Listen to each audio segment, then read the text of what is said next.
خدا کے لیے ابھی مہلت ہے، وقت ہے، ہمیں اپنی زندگی کا جائزہ لینا چاہیے۔ آیا جو زندگی ہم گزار رہے ہیں وہ ناکام والی ہے یا کامیاب والی؟ اگر ناکام والی ہے تو اس کو کامیابی کی طرف موڑنا ہے، اور اگر کامیاب والی ہے تو استقامت کی دعا کر کے اس کو منزل مقصود تک پہنچانا ہے۔ یہی ہماری زندگی کا مقصد ہے، اور اسی مقصد کے لیے ہم اس دنیا میں بھیجے گئے ہیں۔ بار بار اسی بات کا احساس دلا رہا ہوں کہ وقت بہت تیزی سے گزر رہا ہے، وقت بہت تیزی سے گزر رہا ہے، اس لیے اس وقت کی بڑی قدر کرنی چاہیے۔ یہ وقت جو ہمارے پاس ابھی اللہ کا شکر ہے موجود ہے، اس کی قدر کرنے سے ہی معاملات بنیں گے، اور اگر کسی نے وقت کی قدر نہ کی اس کا معاملہ بڑا ہی خطرناک ہوگا، کیونکہ وقت جیسے میں نے عرض کیا کہ ہر چیز کا ایک وقت ہے، اس وقت کے بعد وہ وقت ختم ہو جائے گا۔ ہمارے پاس بھی ایک وقت ابھی تک موجود ہے، لیکن اللہ معاف کرے اگر یہ وقت ہمارا غفلت میں گزر گیا، یہ ہمارے لیے بڑی ہلاکت کی بات ہوگی۔ اور جیسے پچھلے 2-3 ہفتوں سے ایک ہی بات کو بیان کر رہا ہوں کہ اصل مقصد کیا ہے؟ اصل مقصد فنا ہے۔ جب تک یہ فنانیت نہیں آئے گی اس وقت تک معاملہ بنے گا نہیں، کیونکہ یہ فنا ہی کے بعد بقا کا معاملہ شروع ہوتا ہے۔ جس کو شاعر کہتا ہے کہ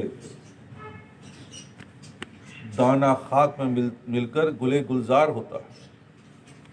جب تک یہ دانہ دانہ ہے اس وقت تک اس کے اندر گلے گلزاری نہیں آئے گی، جب تک کہ وہ خاک میں نہ مل جائے، اور یہ خاک میں ملنا ہی اس کے لیے کارآمد کی دلیل ہے۔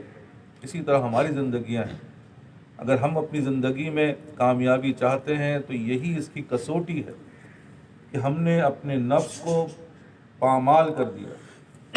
جب تک یہ نفس پامال نہیں ہوا اس وقت تک ہماری ناکامی ہے۔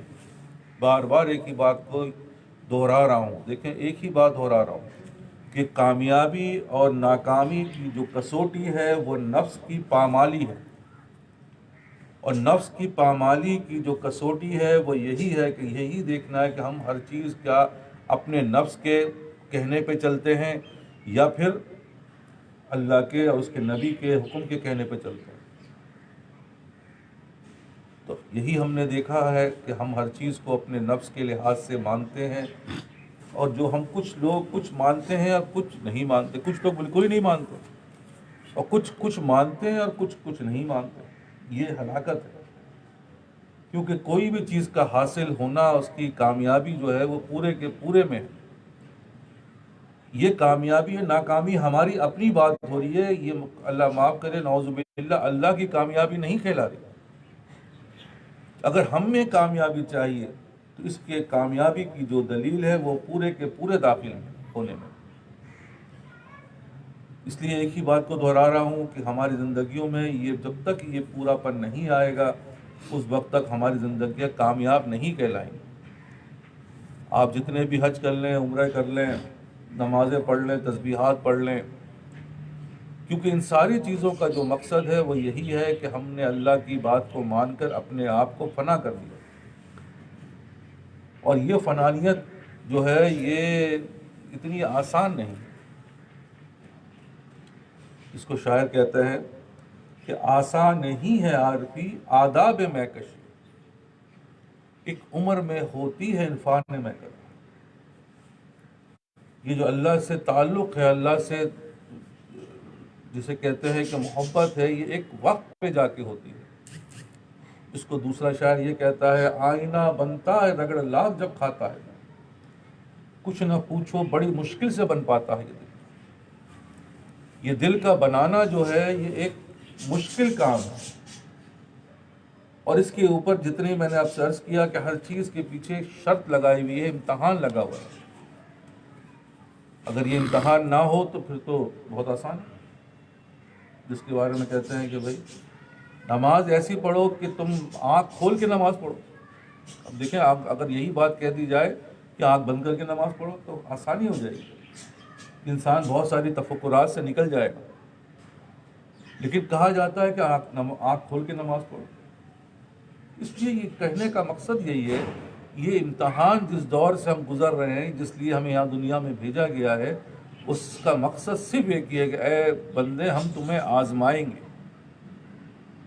اور جو جو چیزیں ہمارے ساتھ لگی ہوئی ہیں وہ سب آزمائش کے لیے لگی ہیں، اور وقتاً فوقتاً لگائی جاتی ہیں۔ ہر چیز عمر کے ساتھ ساتھ آزمائشیں بڑھ رہی ہیں، فتنے بڑھ رہے ہیں،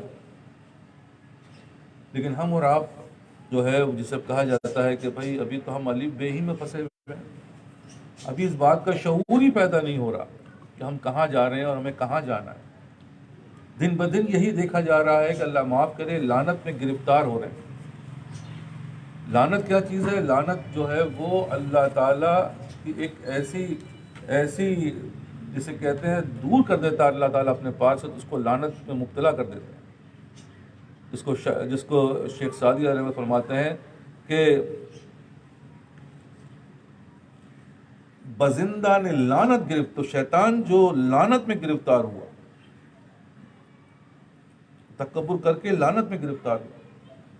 تکبر مکن زینہار اے پسر، کہ روز سدشتی دارائی بسر، تکبر عزازیل اور آخار کر، بزندہ نے لعنت گرفتار کر۔ یہ ایک ایسی لعنت خطرناک چیز ہے جس میں انسان گرفتار ہو جاتا ہے، اور جب اس کی گرفتاری ہو جاتی ہے تو اس سے کیا ہوتا ہے؟ اس کی عقل معوف ہو جاتی ہے، اندھا پن بڑھ جاتا ہے، بہرا ہو جاتا ہے، گونگا ہو جاتا ہے۔ یہ سب اس کی دلیل ہے، اور ہم یہی دیکھ رہے ہیں کہ ہماری زندگیاں اس اندھے پن سے آگے نہیں بڑھ رہی، دن بدن اس برائی میں مبتلا ہو رہے ہیں جس میں ہمیں مبتلا نہیں ہونا۔ جس طرح بھی ہم 31 دسمبر گزرا، دیکھیں ہر دور سے زیادہ اس دور کے اندر خرافات اور واہیات بنائی گئی۔ یہ سب چیزیں کیا ہیں؟ یہی بات نظر آتی ہے کہ بھئی برائی تو بڑھ رہی ہے، اچھائی نہیں بڑھ رہی، اور کوئی نہ کوئی ہر آدمی کسی نہ کسی انداز میں اس میں انوالو ہو ہی جاتا ہے، اللہ ماشاءاللہ اس کو اللہ بچا لے۔ تو کہنے کا مقصد کیا ہے کہ ہم اور آپ کی زندگی، خاص کر کے ہم نے توجہ اپنی زندگیوں میں دینی ہے، اور یہ زندگی جو ہے جیسے میں نے کہا اس نفس کو مارنا ہے۔ جب یہ نفس مرے گا اس کی پہچان کیا ہے؟ اس کی پہچان یہی ہے کہ ہم ہر چیز اللہ کے اور اس کے نبی کے حکم کے عین مطابق کریں گے۔